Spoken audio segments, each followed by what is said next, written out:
Did you see Barack Hussein Obama last night? Take little shots. He was taking shots at your president. And so was Michelle. You know, they always say, sir, please stick to policy. Don't get personal. And yet they're getting personal all night long, these people. Do I still have to stick to policy? Actually, the Obamas didn't just take shots at Trump. They nuked the twice impeached, 4-time indicted, 34-count convicted business fraud and adjudicated rapist who stole our national secrets and tried to overturn the results of the 2020 election. She understands that most of us will never be afforded the grace of failing forward. We will never benefit from the affirmative action of generational wealth.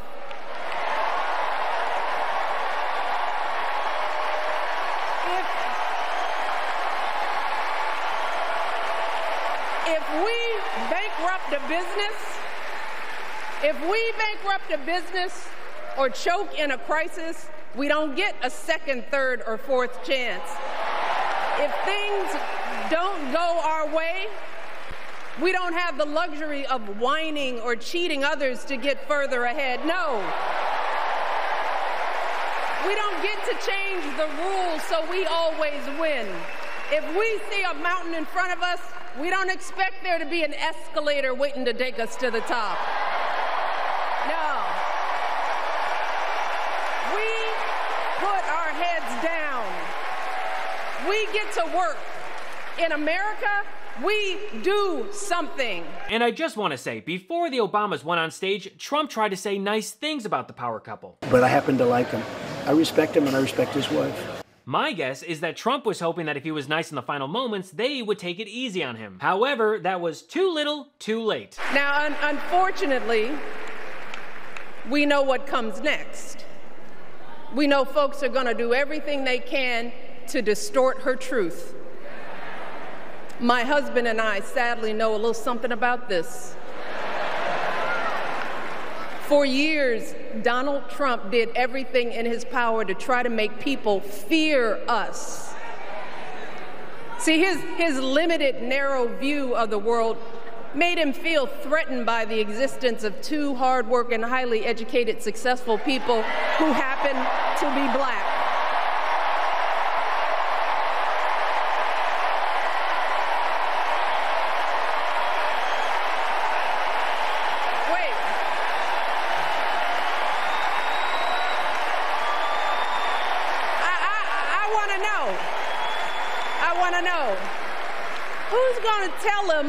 Who's going to tell him that the job he's currently seeking might just be one of those black jobs? Michelle Obama went from when they go low, we go high in 2016 to that shit, when they go low, we get even in 2024. And it was this next part from President Obama that was the viral knockout punch. The people who will decide this election are asking a very simple question. Who will fight for me? Who's thinking about my future, about my children's future, about our future together?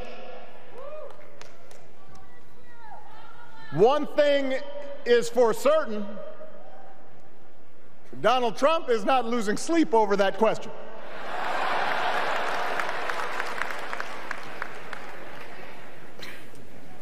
Here's a 78-year-old billionaire who has not stopped whining about his problems since he rode down his golden escalator 9 years ago.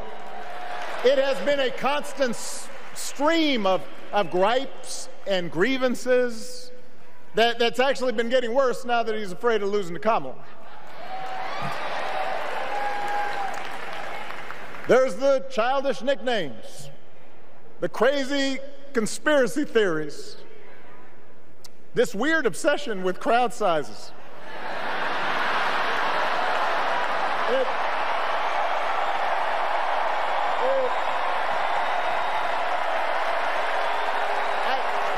It just goes on and on. I'm sorry, but there is no coming back from saying Trump has a small Anthony Weiner. And because of Stormy Daniels, Trump's is common knowledge. Which of these mushrooms, orange mushrooms, would most represent the commander-in-chief of the United States military? Oh! Is this the one? It's a nubbin! It's a nubbin! Also, Obama hitting Trump with the accordion hands while talking about a small crowds in front of millions of people was the finishing blow. Fatality. And you know what? That is gonna eat Trump alive because there is no one more threatening to Trump's ego than Obama. I mean, Trump is so threatened by Obama that he obsessively talks about him to the point where he claims that he's healthier than Obama. He took care of Bush, Obama. Did anybody ever hear of Barack Hussein Obama? Yes. Took care of Obama, and he took care of Trump. And they said, who's the healthiest of those presidents? And he said, without question, it's Donald J. Trump. And I said, I love this guy. Who's healthier? Who's a better physical specimen? Is it Trump or is it Obama? And he said, it's not even close. It's Donald Trump, not even close. I said, I love this guy. Who's in better health, President Obama or President Trump? And he would say, President Trump, 100%. In fact, he said if he didn't eat so much junk food, he'd be around for 200 years. You sure about that? Here is Trump and here is Obama. Like the saying goes, a picture is worth 1,000 words, or in this case, 1,000 ounces. Every single insult, joke, dig, hand gesture, you name it that was directed at Donald Trump during the DNC was karma. It was well deserved. Those were compelling, well-delivered speeches that were exactly what Kamala needed. And people complaining about the tone or the tenor of it obviously didn't watch the RNC, which was all about demonizing Joe Biden, and have forgotten, I guess, that Donald Trump was an OG birther. Barack Obama and Michelle Obama need never be kind about that man for saying what he did about them. But don't worry, Trump sycophants like Laura Ingraham were there to defend little baby Trump. The Kamala crew is unserious, and that now includes the Obamas, who stole the show with one-liners trashing Trump, something we'd expect from snarky late-night TV hosts, not necessarily from a president and a former first lady. What's the old expression with politics and jokes? Oh, that's right. If you can't take a joke, then you shouldn't be in politics. Republicans, and especially Trump, are perfect examples of dishing it out, but not being able to take it. Because let's not forget, as Michelle Obama and Jessica Tarloff pointed out earlier, Trump viciously attacked Obama for years about his race and where he was born, pushing his birther conspiracy. So in 2011, Obama got payback by mocking Trump in front of everyone at the White House Correspondents' Dinner. No one is happier, no one is prouder to put this birth certificate matter to rest than the Donald. And that's because he can finally get back to focusing on the issues that matter. Like, did we fake the moon landing?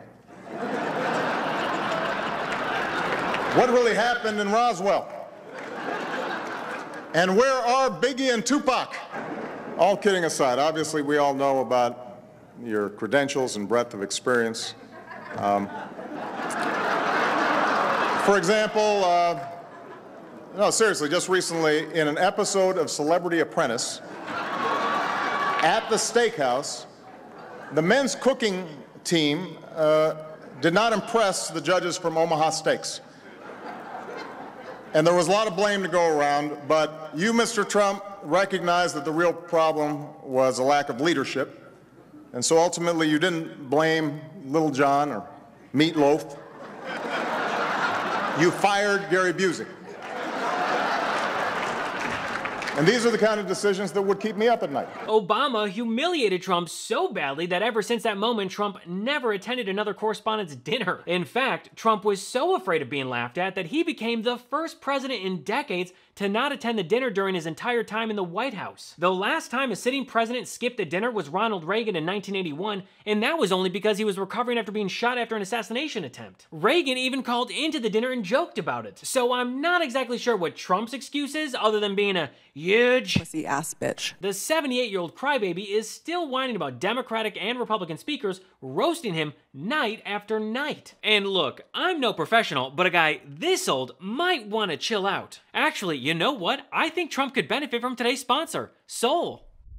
What kind of night is it? A single, double, triple, or a quad? Nope, I'm not talking about alcohol. I'm talking about Sol's out-of-office microdose THC gummies. Out-of-office gummies come in 4 different doses and delicious flavors. Plus, no hangover. We love them for clearing your inbox, winding down after work, or heading out to a party. Raise your gummies, not your glasses. This podcast is sponsored by Sol. Sol's new out-of-office gummies are perfectly microdosed with hemp-derived THC and CBD to give any day that chilling on the beach vibe. Did you know that you can buy hemp-derived THC products in all 50 states? So how can Sol send you THC products no matter where in the US you live? Well, because of the 2018 Farm Bill. Hemp-derived THC is now legal and accessible nationwide. Out-of-office gummies give you that warm, fuzzy, euphoric microdose feeling without sending you to the moon. You can go out for a jog or watch your favorite political commentary show like What Was That? Or head out to a party. Whatever floats your boat. Microdoses of THC keep me feeling good without the anxious thoughts. And that's not all Sol's got. Whether you're looking for a sleep aid, enhanced focus, or pain relief, Sol has all your wellness needs covered. And Sol's products are grown right here in the USA, organically farmed and gluten-free. So give Sol a try. Head to GetSol.com and use code GABE for 30% off your order.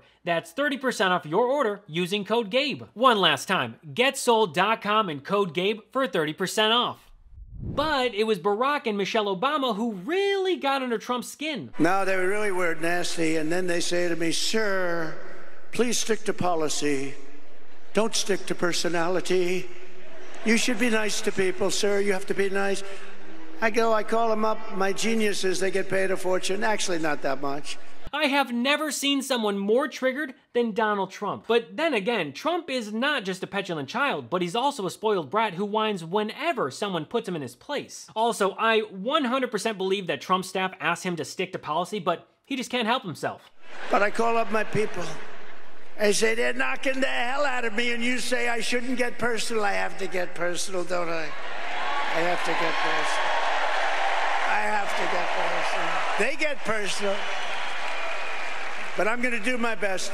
So they're allowed to get personal with me, but I'm not allowed to get personal to them. I mean, personal attacks are all that Trump has since he doesn't actually have any policies. Actually, let me correct myself. Trump does have policies, they're just fascist policies. It's called Project 2025, and if you don't know it yet, go to this URL, KamalaHarris.com/Project 2025. They call me names that are so bad.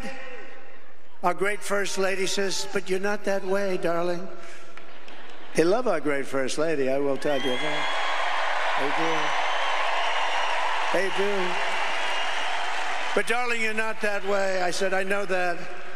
And if I say something just slightly out of order, like, she didn't do a very good job last night, please never ever mention look or anything like that. If you ever say, she didn't look really great, that's the end of your political career, so I wouldn't say a thing like that. Not only is this rant random and weird, but this conversation with Melania never happened. She does not care enough to show up to support Trump at any of his fundraisers or rallies, let alone call Trump darling. I highly doubt that Melania is at home telling Trump to be best. I find it laughable that Trump says that he doesn't make personal attacks when that has literally been the foundation of his campaign since 2015. The only thing Trump knows is personal attacks. This guy is so personal in his attacks that he took out a full-page ad calling for the execution of the Central Park Five. 5 innocent teens who were wrongly convicted and later exonerated, 4 of which spoke at the DNC. 45 wanted us unalive. He wanted us dead. Today we are exonerated because the actual perpetrator confessed and DNA proved it. That guy says he still stands by the original guilty verdict. He dismisses the scientific evidence rather than admit he was wrong. He has never changed, and he never will.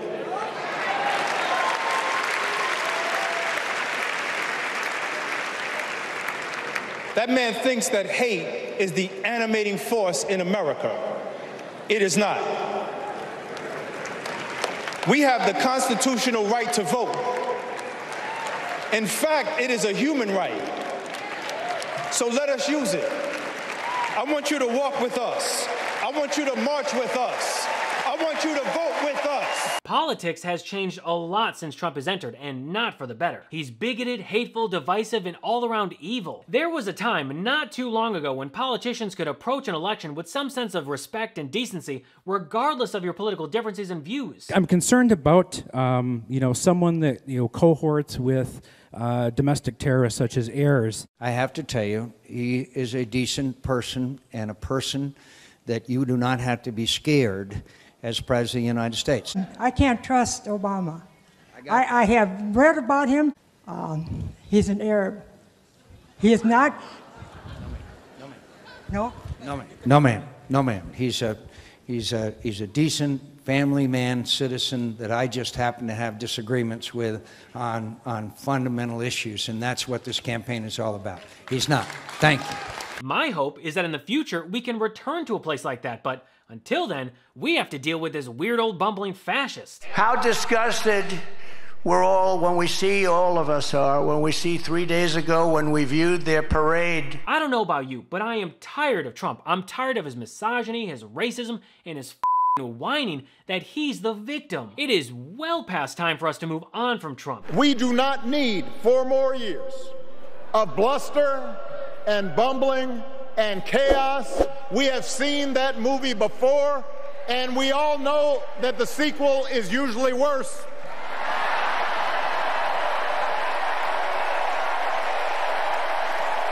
America's ready for a new chapter. America's ready for a better story. We are ready for a President Kamala Harris.